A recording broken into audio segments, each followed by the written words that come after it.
Good morning, viewers. We are here once again in continuation of our series of legal literacy. And this morning we shall be discussing the recent arrest of women and the raids of nightclubs in the city of Abuja and other parts of Nigeria. Now, the kind of arrest of women that we have witnessed in recent times and the raids of nightclubs in Abuja is not new with us. I mean, we have witnessed this in the past, but what makes the one we have this time around special and different is that is the quantum and the volume of arrest and the kind of way security agencies have descended or appear to have descended on women and girls and or other nightclubs.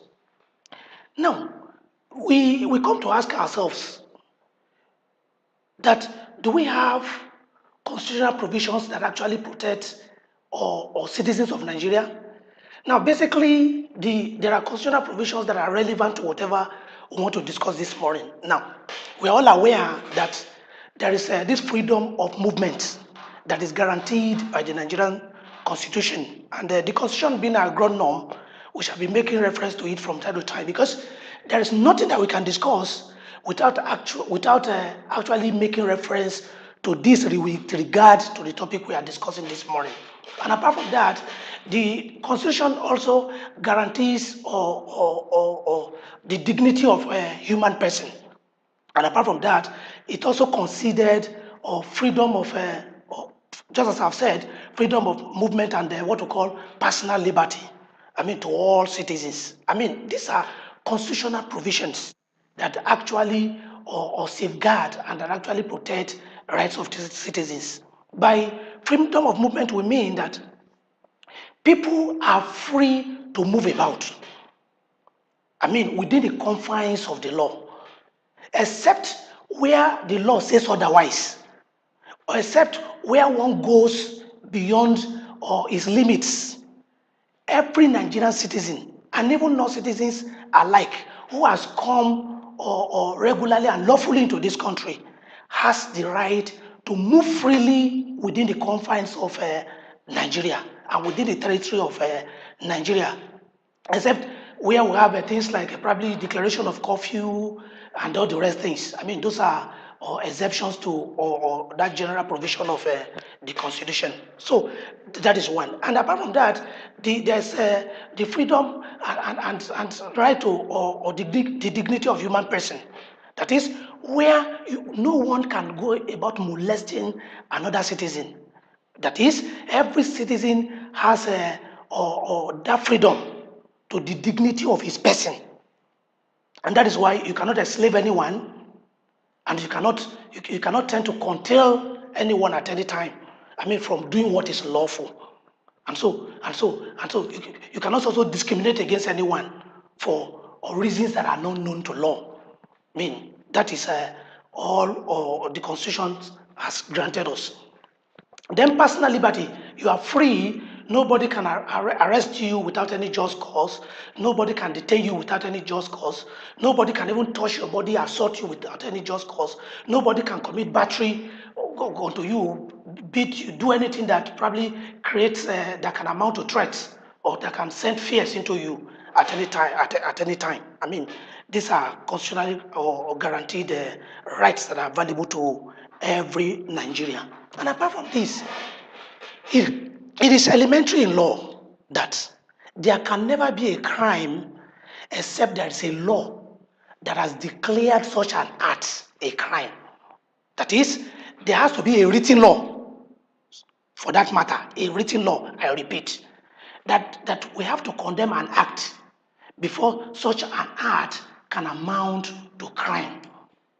I mean, if we put these two things together, this fundamental principle of law, together with the three provisions of the Constitution I've earlier alluded to, then we come to ask ourselves, is the recent one-term arrest of women in the streets of Abuja and in Port Harcourt, in Lagos and other parts of Nigeria, and the recent raids of nightclubs in Abuja and other parts of Nigeria lawful? That is the question we ask ourselves. Now, I can never remember and no talk of any law in Nigeria that condemns or the subject matter of prostitution. That is the truth. I'm very sure a lot of us will be surprised to hear this. I repeat, because I'm mentioning this because those are the reasons security agents that do this violate the rights of people, that infringe on the rights of people in this wise, actually, or give as justification for doing so. They go out at night to arrest people, to arrest women mainly, all in the name of they are trying to prevent prostitution, or they are trying to clamp down on prostitutes. That is the reason they have given unto us. So it is good and convenient for us to take off by examining whether there is any law in Nigeria, as it is currently, that prohibits prostitution or that talks about an offense called prostitution. Honestly, I can tell you that there is no one that specifically.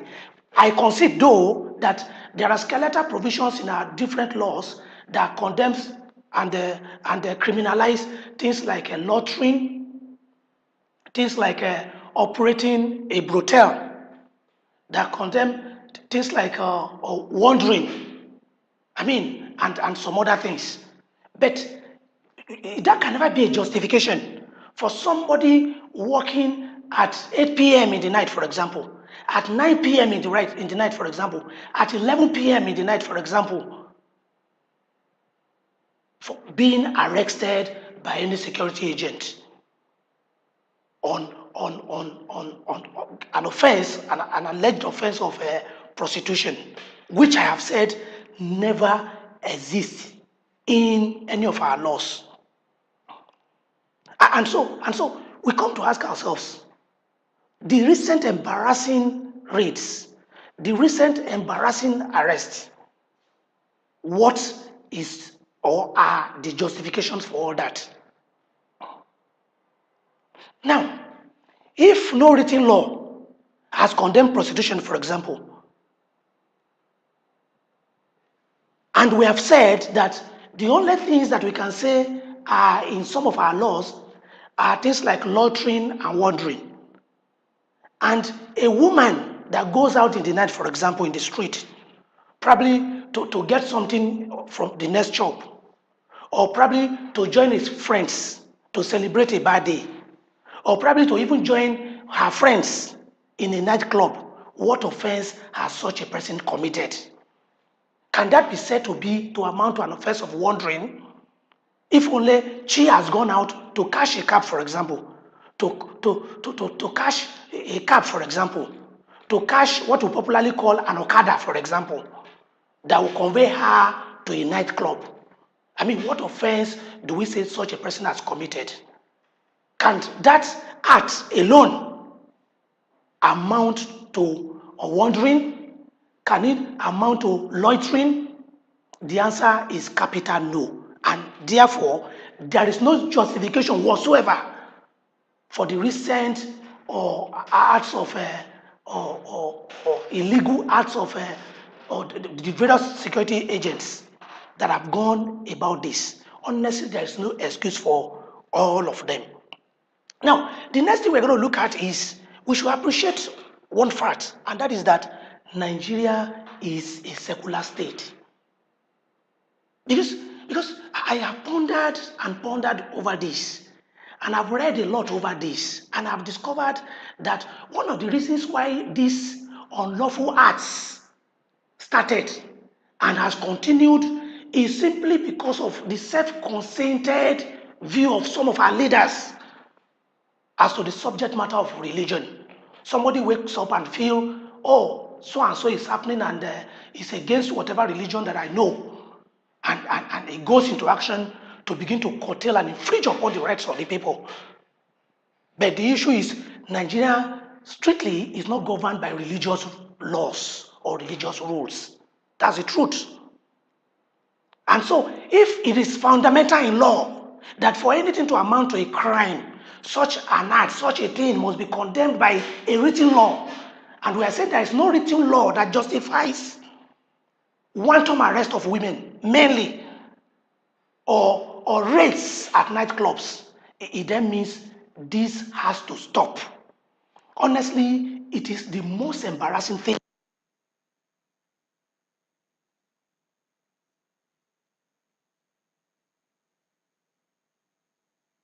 Human rights. It's a grab of the rights.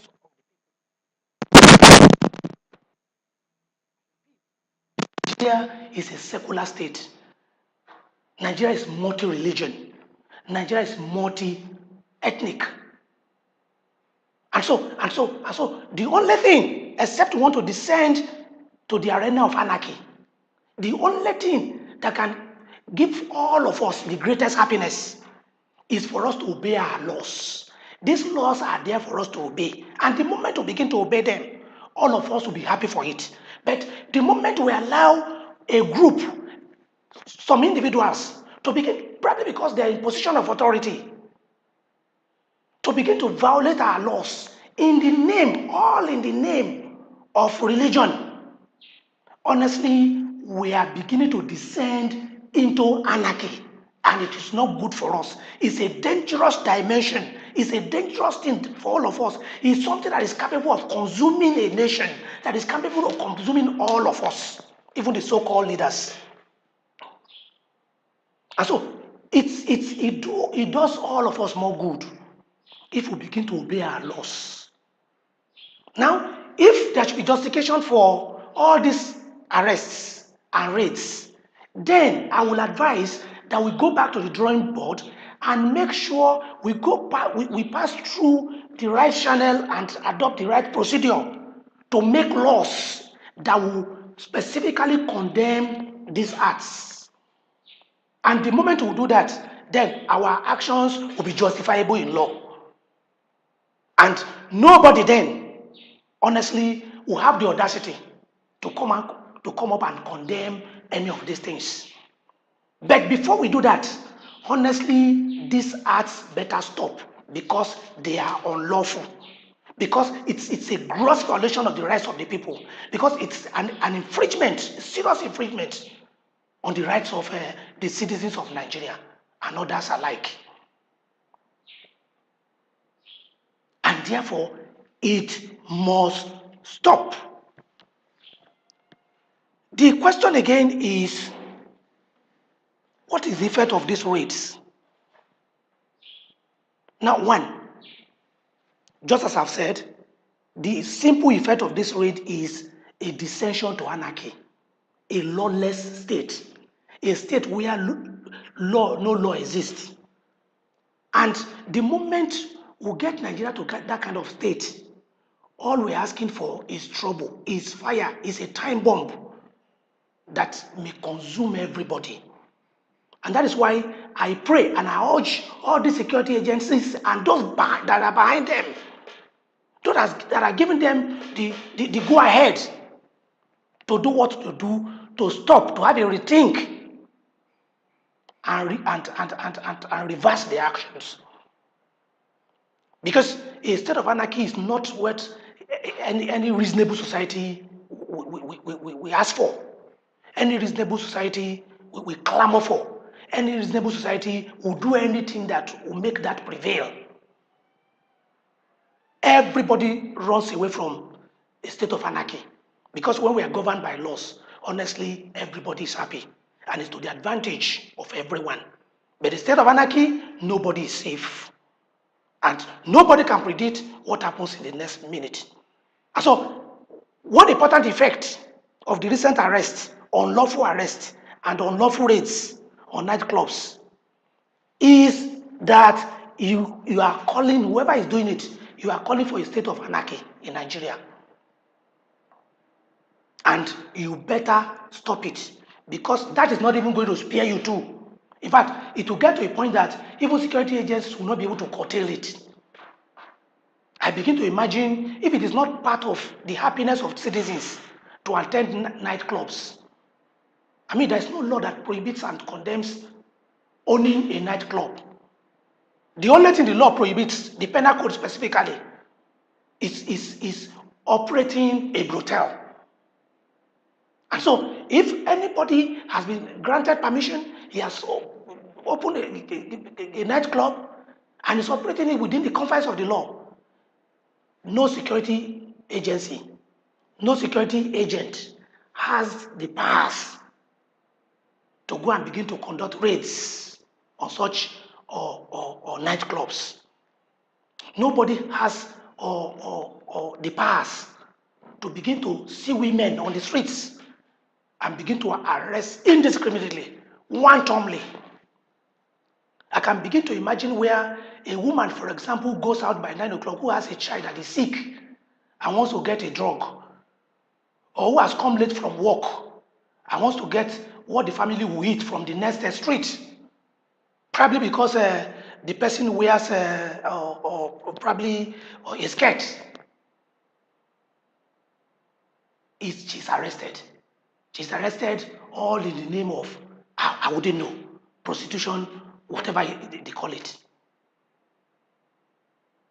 No law, I repeat, specifically condemns prostitution as it is or in Nigeria. Now, apart from this, another important implication of these raids and wanton arrest is simply that we are creating business for overzealous security agents. Honestly, especially members of the Nigerian police force, they have capitalized on this in recent times to arrest people indiscriminately. And I had the privilege of meeting with the victims of the recent arrest in Abuja, where about 71 people were arrested and taken to a police station in Abuja.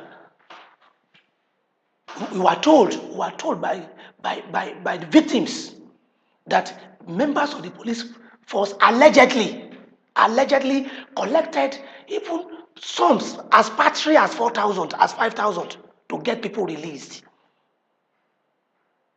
So we can begin to imagine that.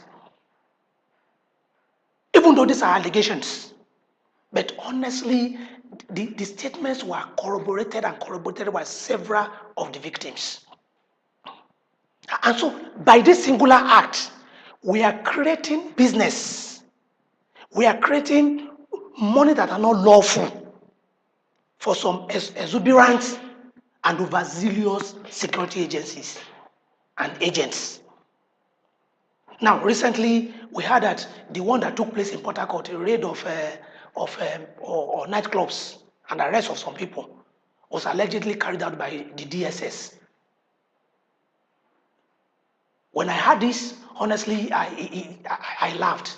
I laughed because it then means we have come to a point in Nigeria where the DSS, who is supposed to take care of security breaches, national security breaches, has now decided into arresting people on the street or into conducting raids on nightclubs. So we begin to come to ask ourselves, where is the Nigerian police force? So is it that nationally we have been so secure that the DSS does not have much on its hands any longer? Only to begin to descend into things as unimportant. When I say unimportant, don't get me wrong. Unimportant because it's outside their jurisdiction. It's totally outside the powers of the DSS. The Nigerian Army is also involved in recent times. From testimonies we have heard, we can say these are allegations, but honestly, these are allegations that have been corroborated many times. And so you come to ask, what is the business of the DSS with arresting women on the streets? What is the business of the DSS with conducting raids on nightclubs? All these ones show how unserious we are in Nigeria. I repeat that. All these ones show how unserious we are in Nigeria. We misplace our priorities so much. Because if we have so much on the issues of our national security, so much on our hands to curtail and to contend with. Then the same Nigerian army, DSS, we have enough time to begin to descend into arresting women on the street. Simply because of the self-conceited view of religion of some people in authority. We simply think anybody can wake up one day, probably simply because we have that authority, you can just order and say, go out and do so and so. Even when there is no justification for such. And so, in view of all this, honestly, it's a national shame. And it's shameful, it's embarrassing that Nigeria as a nation, one that professes to be democratic, one that professes so much respect for the rule of law. We open its eyes and watch its own security agencies descend so low into curtailing the rights of the people in the manner we have witnessed in recent times in Nigeria. This is a serious matter that should drag all of us in and begin to condemn this. Don't get me wrong, because we are very quick to begin to appeal to morality. We are not guided by moral laws. We are not guided by religious laws in Nigeria. Even though some of our laws have religious coloration, moral correlation, that is correct. But any moral or belief, any religious belief has to be transmuted, has to be transmuted from the realm of being moral and religious into the realm of law first, and has to be in writing. So we are urging you, if there is anything you feel, or if there is the need for a new law that you have all this moral and religious coloration, why not initiate the process of making one at the National Assembly or at the different state assemblies? This is important. Until we do this, I say it again, it is unlawful, it is illegal, it is shameful, it is embarrassing for us to do this as a nation. Thank you very much.